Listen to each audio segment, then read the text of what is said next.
The message arrived just as I was finalizing holiday dinner reservations.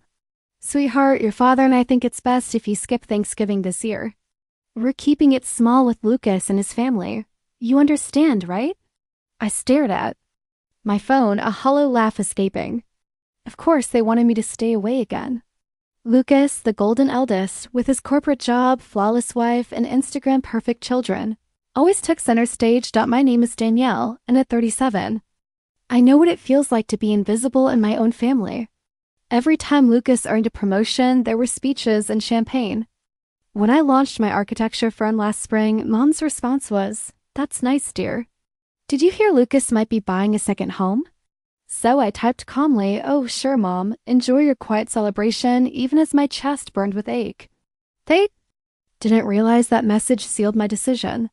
For months, I'd been planning a surprise, closing on a sprawling oceanfront estate in Maui, a dream property I had worked years to afford. I told no one at home. Why would I? They would have twisted it into another chapter about Lucas, but my extended family always saw me. Aunt Rosa, who sent care packages during college exams when Mom forgot. Uncle Frank, who flew across the country to attend my firm's opening because, as he said, someone should cheer for you. Cousins who texted after every magazine feature, proud and loud. They knew about the contracts, the awards, the late nights I fought through. So when I offered to host Thanksgiving in Maui, there was no hesitation. The group chat lit up instantly. Aunt Rosa booked flights. Uncle Frank started counting down. Cousin Mia wanted a beach cooking class. Within days, 25 people were confirmed. Aunts, uncles, cousins, kids all ready for sunsets, laughter, and a feast where Hawaiian flavors blended with turkey and pie. Everyone except my parents and Lucas. I smiled as I reviewed the itinerary. Private catamaran cruises, farm-to-table dinners, island tours, and the grand banquet by the ocean. While they carved a quiet turkey back home, I would be raising a glass on the shore with the people who had always believed in me. Another buzz lit my phone. "Danielle, maybe you can join us for Christmas instead if Lucas's schedule permits." I nearly laughed out loud. Always conditional. Always revolving around Lucas, I didn't bother replying. Instead, I focused on the final touches. The estate staff had everything prepared, suites assigned, menus approved, activities booked. I even hired a photographer to capture every moment. Because this Thanksgiving would be unforgettable. A week before the holiday, Mom called. "Danielle, honey, I hope you're not too upset. It's just Lucas's kids have been cranky, and you know how your father hates chaos. Don't worry."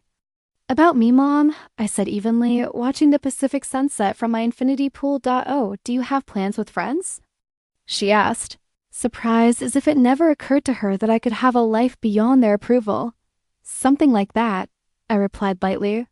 "Actually, I need to run arrangements to finalize." "Danielle, you're not working through Thanksgiving, are you?" "You know how we feel about goodbye, Mom. Give my love to Lucas and the kids." As I ended the call, Aunt Rosa's car pulled into the circular drive. She and Uncle Frank had flown in early to help. Watching them marvel at the estate's ocean views, warmth bloomed in my chest. "This is unbelievable," Aunt Rosa said, hugging me tightly. "Your parents have no idea what they're missing, sweetheart." "They're about to," I answered. With a smile, Uncle Frank chuckled. "Their loss is our gain. Can't wait to see their faces when these photos hit the family chat."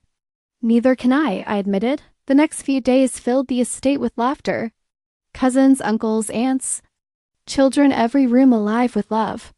This, I realized, was what family should feel like.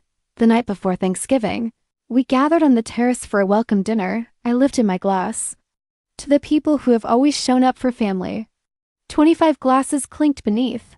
The Hawaiian stars. Tomorrow would be unforgettable, not just for us, but for the ones who had chosen to exclude me. Thanksgiving morning on the shoreline was everything I had imagined and more. The scent of roasted turkey mingled with island spices drifting from the open-air kitchen. Our private chef blended Hawaiian flavors with tradition effortlessly. Outside, children's laughter rode the ocean breeze while cousins raced along palm-lined paths. My phone buzzed. "Lucas, happy Thanksgiving. Mom asked me to check if you're okay by yourself. We can FaceTime later if you're lonely." I glanced around the terrace alive with tropical flowers, laughter spilling from every corner. Uncle Frank teaching paddleboarding, cousins arranging bouquets, teenagers splashing in the pool. "Lonely?" I hadn't felt this alive in years. Thanks, but I'm a little busy. Enjoy your quiet celebration, I typed back, adding a cheerful emoji I dot by mid-morning. The photographer arrived, capturing cousins. Sipping Mai Tais, kids in the infinity pool, uncles debating fishing, the chef plating Kona lobster beside a golden turkey. These shots belong on magazine covers, he said, showing me early previews. The light, the setting. Pure magic. Just as I settled onto a lounge chair, my phone rang again. Mom, sweetheart, are you sure you don't want to join us later for dessert? Lucas's wife made her pumpkin pie. I walked to the terrace edge, watching Uncle Frank show a cousin how to crack a coconut. Actually, Mom, I'm hosting lunch right now. Can I call you back? Hosting? Where? Where are you? Maui, I said simply, my estate. Closed on it a few months ago, silence stretched thin. You bought a house in Hawaii? Why didn't you tell us? Why would I? You've made it clear my life doesn't matter as much as Lucas's. I didn't want to disturb your peaceful plans. Another pause. Sharper this time. Who are you hosting? Oh, just family, I replied lightly. Aunt Rosa, Uncle Frank, cousins, their kids. 25 of us, actually. I ended the call and raised my glass toward the joy around me, the people who never made me feel like an afterthought. Tomorrow, when the photos hit the family chat, Mom and Dad would finally see what they chose to miss. If you want to know what happens when they discover the photos. In the message I send next, make sure to subscribe. You won't want to miss their reaction. Everyone except you, Dad, and Lucas. I let the words hang in my mind. Because, truthfully, they have been here all week. We'd snorkeled, cooked farm to table, sailed at sunset. It had been magical. I could almost hear Mom's mind spinning, telling every family member who chose my celebration over theirs. A week? But they always come to our house for Thanksgiving. Things change, Mom. People go where they feel welcome.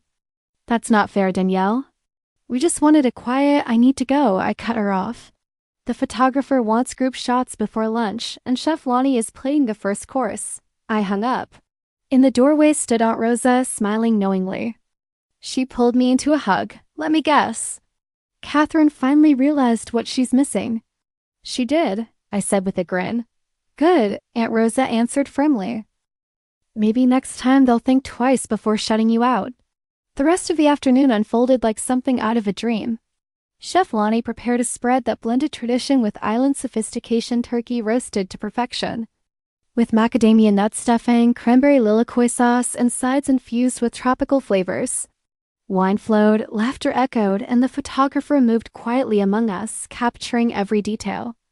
Cousins teased one another, children wove flower crowns, and uncles argued over which beach had the best surf dot as the sun sank into the horizon. Turning the ocean shades of golden rose, we gathered around the long terrace table. I lifted my glass, gratitude swelling in my chest, not for being left out, but for the clarity it gave me about what family truly means. My phone buzzed nonstop. Messages from Lucas, missed calls from Mom, even one from Dad. I ignored them all. Instead, I savored the music of clinking glasses, the warmth of arms draped around shoulders, the stories flowing as easily as the wine. Looking at the glowing faces around me, I realized this wasn't a one-time gathering. It was the beginning of a tradition that finally felt right. Later that night, I checked my phone. Among the notifications was an Instagram follow request from Lucas's wife, something she'd never done before. I smiled. Tomorrow, when the photos went live and everyone saw what they had missed, they'd understand what their quiet Thanksgiving had cost them. But that was tomorrow's problem. Tonight, I was exactly where I belonged, with family who chose to show up. The next morning, I woke to the sound of waves and laughter drifting through the garden. From my balcony, I spotted cousins lingering over a tropical breakfast on the terrace while kids chased each other near the infinity pool. My phone was flooded with notifications. The photographer had delivered the first batch of photos overnight, and by morning, everyone was already sharing them online. The images were breathtaking: our sunset feast on the terrace, cousins toasting under a sky of fire and gold, children weaving flowers beside palm trees, tables draped in island blooms against the endless Pacific. Aunt Rosa posted an album titled A Thanksgiving to Remember with the caption, "When one door closes, another opens in paradise." Thank you, Danielle, for showing us what family really feels like. The likes and comments poured in from my Parents' friends, country club acquaintances, old neighbors, even Mom's church circle.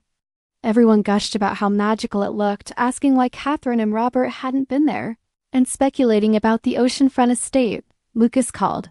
First, his voice taut with disbelief. Why didn't you tell me you had a house in Hawaii?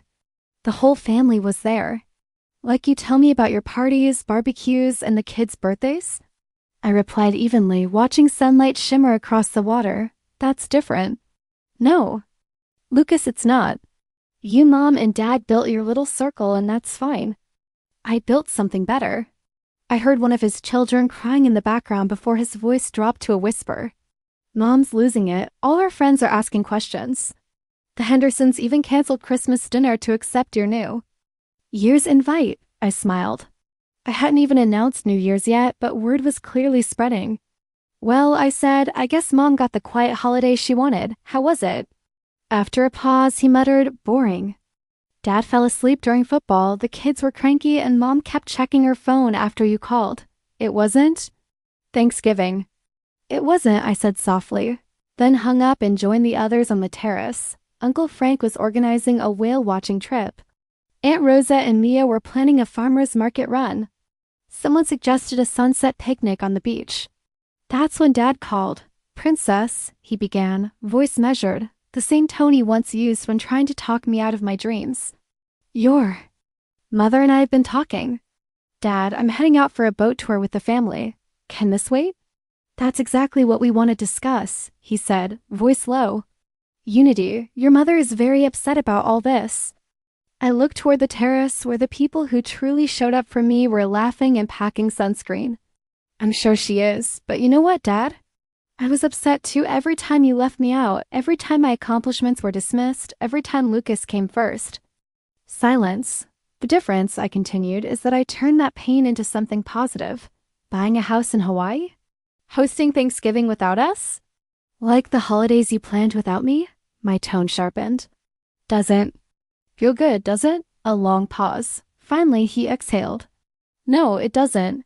Enjoy your quiet weekend, Dad, I said softly. I've got to go, Uncle Frank's waiting. And I hung up. The next days blurred into pure joy. Snorkeling with sea turtles, wine tasting at a lush vineyard in upcountry Maui, sunset dinners on the beach. The photographer caught every candid laugh, every toast, every wave of happiness.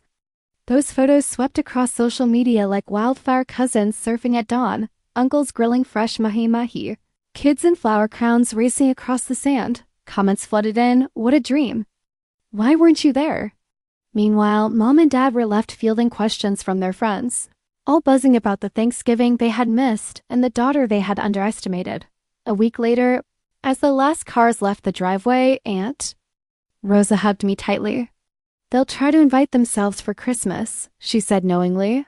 I know, I grinned. But Christmas is already planned. Her brows rose. I'm taking everyone to my chalet in the Swiss Alps. You have a chalet too? Bought it last spring, I winked. Time for a new tradition, don't you think? That evening, I stood on the terrace watching the Pacific glitter like molten gold beneath the sunset. My phone buzzed. Honey. About Christmas, your father and I have been thinking. I left it unread. Let them think. Let them wonder. Let them finally know what it feels like to be on the outside looking in. Because sometimes, the best revenge isn't loud or cruel, it's building. Something so beautiful that those who excluded you can only watch and regret as the waves rolled. And I opened my laptop to plan Christmas in Switzerland. I smiled. I would never spend another holiday feeling unwanted again. I had built my own traditions with family who chose to show up in places that took our breath away. And that was worth more than any quiet dinner they could ever offer. If you've read this far, I want to hear from you. Have you ever been left out by the very people who were supposed to love and support you? Have you ever been treated like an afterthought while someone else got the spotlight? Tell me in the comments, what would you have done in my place? Here's what I've learned. Exclusion doesn't define you, how you rise from it does. For years, I craved their approval. I longed for a seat at a table that was never meant for me. Then I realized I could build my own table. Not just a table, but an entire tradition filled with love, laughter, and people who choose to be there. Not people who show up out of obligation.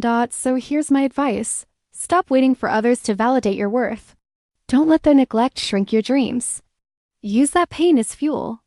Create a life so full, so radiant, so beautiful that those who underestimated you can only watch from the sidelines. Now it's your turn. What dream will you start building today? Share it below.